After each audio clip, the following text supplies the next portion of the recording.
télévision.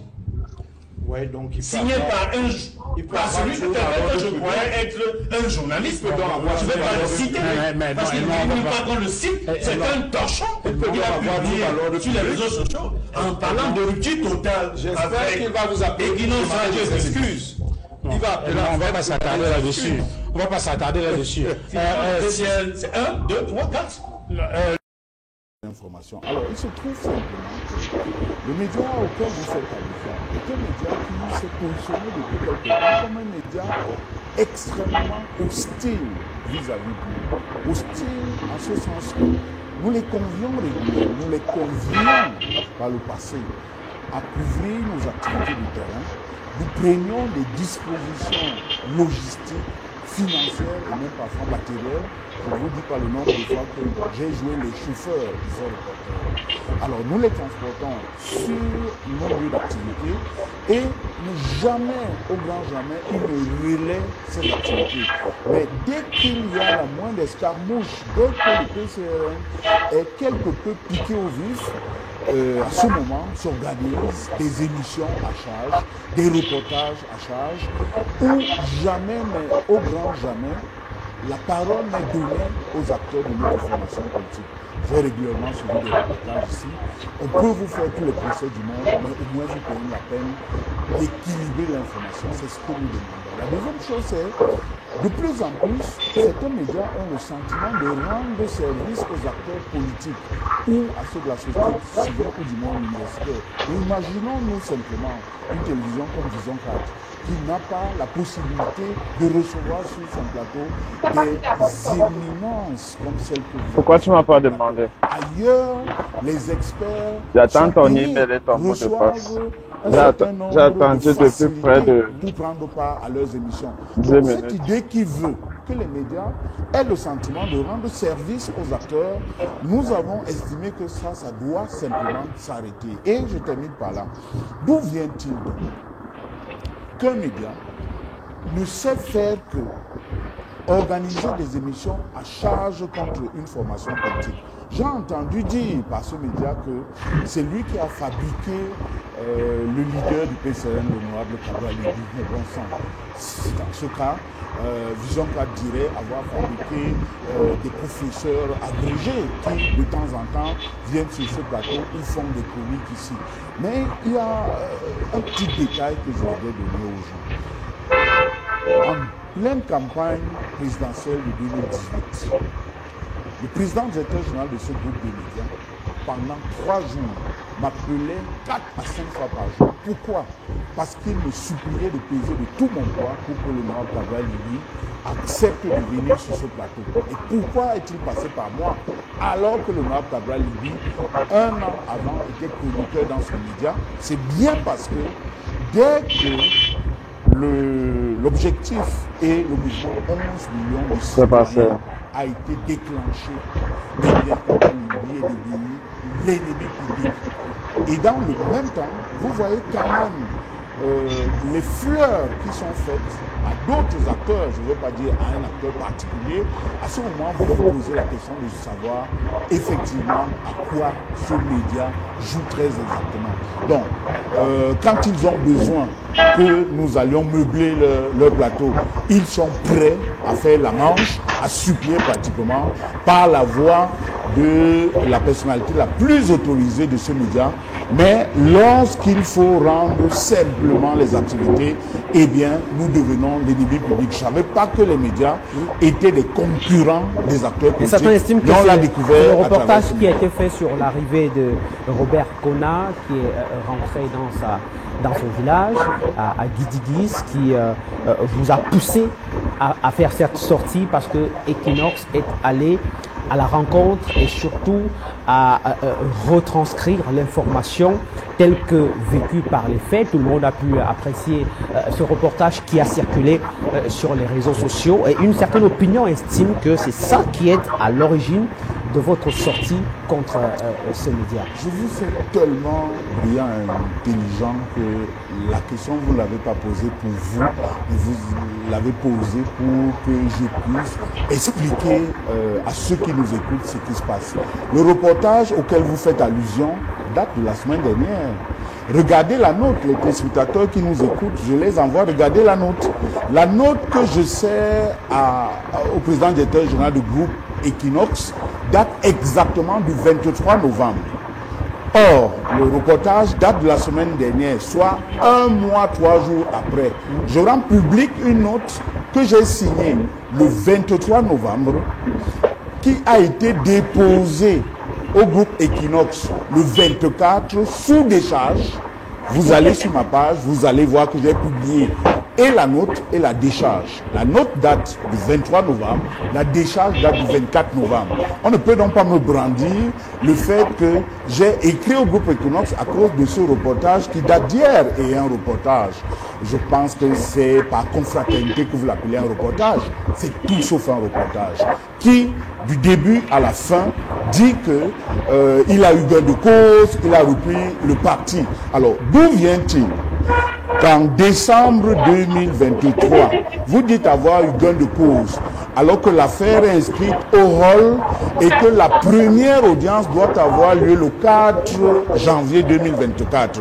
D'où vient-il donc qu'un journaliste qui a un minimum de culture peut laisser prospérer de telles énormités et de telles arguties? Il se trouve simplement que, et la deuxième confidence que j'ai envie de vous dire, c'est que le jour où cette missive est rendue publique, pour une raison simple, quand je sers une mise au point au président directeur général du groupe Equinox, deux attitudes s'offrent à lui. La première attitude, c'est qu'il prend acte et crée un cadre de concertation pour lever les équivoques. La deuxième, c'est qu'il peut décider de démonter et de démentir toutes les accusations que je formule dans cette mise au point. Cela n'a absolument pas été fait. Mais, curieusement, le jour que je rends public cette missive, les reporters d'Equinox, à Saï, mes camarades, à Douala,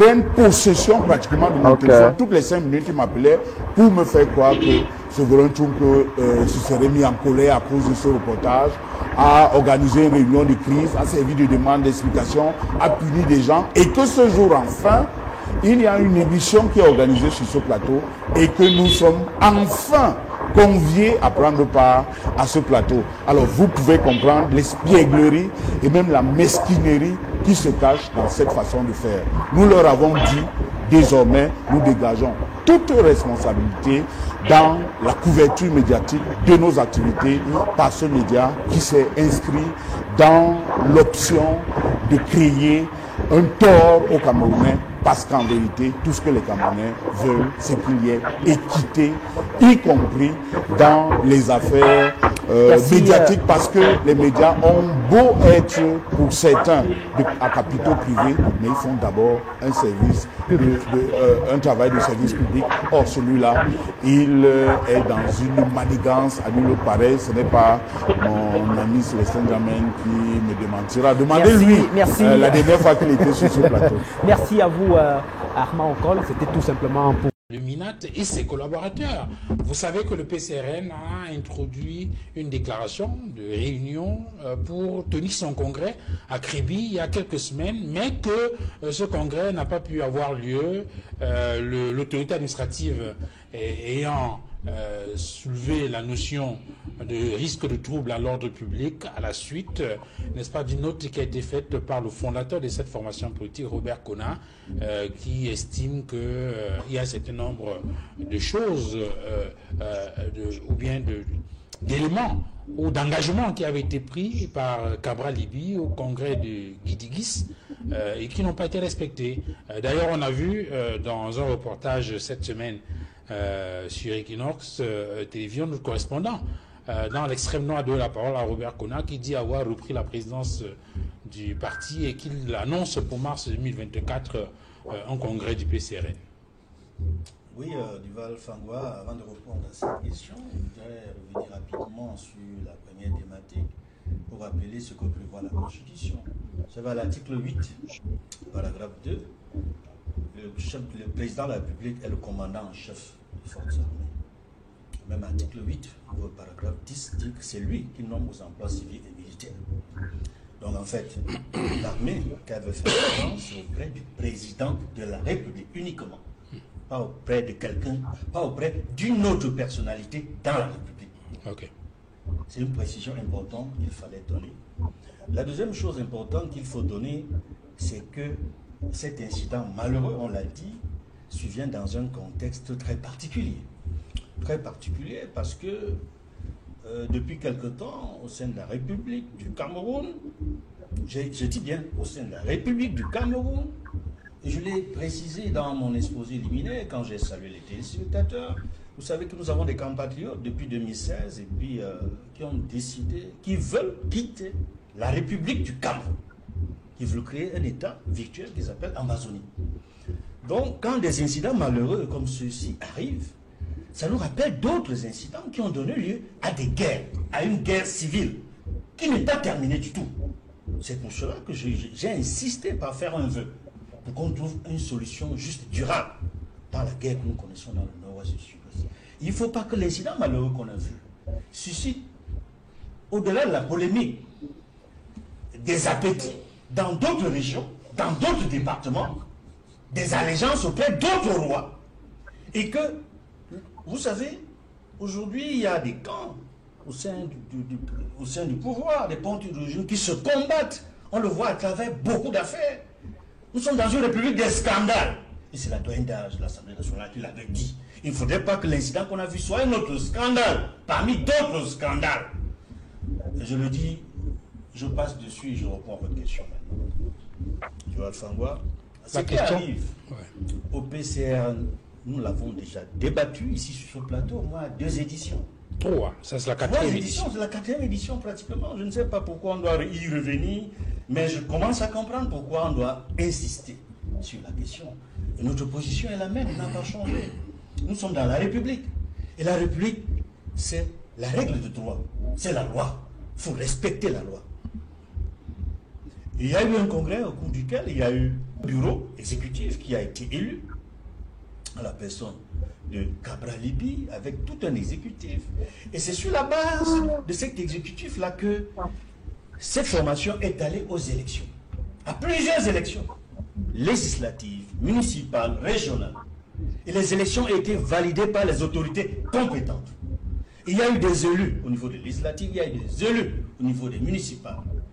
Et on se serait attendu qu'à ce moment-là, s'il y avait grief, s'il y avait un mécontentement quelconque de celui qui se fait appeler le président fondateur, dont on n'a pas beaucoup entendu, avant ou pendant cette période où il y a eu des élections, on a bien aimé savoir qu'est-ce qui est en train de se passer. Il n'a pas dit, mais il réagit subitement. On ne sait sur la base de quoi. D'autres ont dit pour des raisons alimentaires, nous n'en savons rien. Mais toujours est-il que dans cette affaire, le ministère de l'administration territoriale joue un jeu trouble. Un jeu qui n'est pas bon. Il faut dénoncer. Parce que le sous-préfet, n'est-ce pas, le CRIPI, qui ne permet pas que se tienne jusqu'à ce jour le congrès du PCRN, a, n'est-ce pas, des menaces de troubles à l'ordre public. Argument fallacieux, on l'a vu ailleurs, lorsque d'autres formations politiques d'opposition ont demandé à faire une manifestation publique. C'est un argument fallacieux. C'est d'autant plus fallacieux que l'on voit en arrière-plan une certaine activité du président fondateur, enfin un des présidents fondateurs, parce que visiblement ils sont nombreux à avoir fondé ce parti. Il y a même plusieurs branches de cette formation politique. Il y a un PCRN Cabral Libye, un PCRN Kona, il y aurait même un PCRN d'un autre président fondateur qui n'a pas la visibilité médiatique. Massardi. Et il y a eu, je ne sais pas, c'est la 4e branche, tendance du PCRN, qui a fait véhiculer dans les réseaux sociaux un pamphlet, un texte nauséabond contre Equinox Télévision. Ouais, donc signé par celui que je croyais être un journaliste. Je ne vais pas le citer, parce qu'il ne veut pas qu'on le cite. C'est un torchon qu'il a publié sur les réseaux sociaux en parlant de rupture totale. J'espère qu'il va vous appeler. Equinox Radio s'excuse. On va pas s'attarder là-dessus. On va pas s'attarder là-dessus. C'est 1, 2, 3, 4. Non, le PCN que nous connaissons. Si on cherche sort, le PCN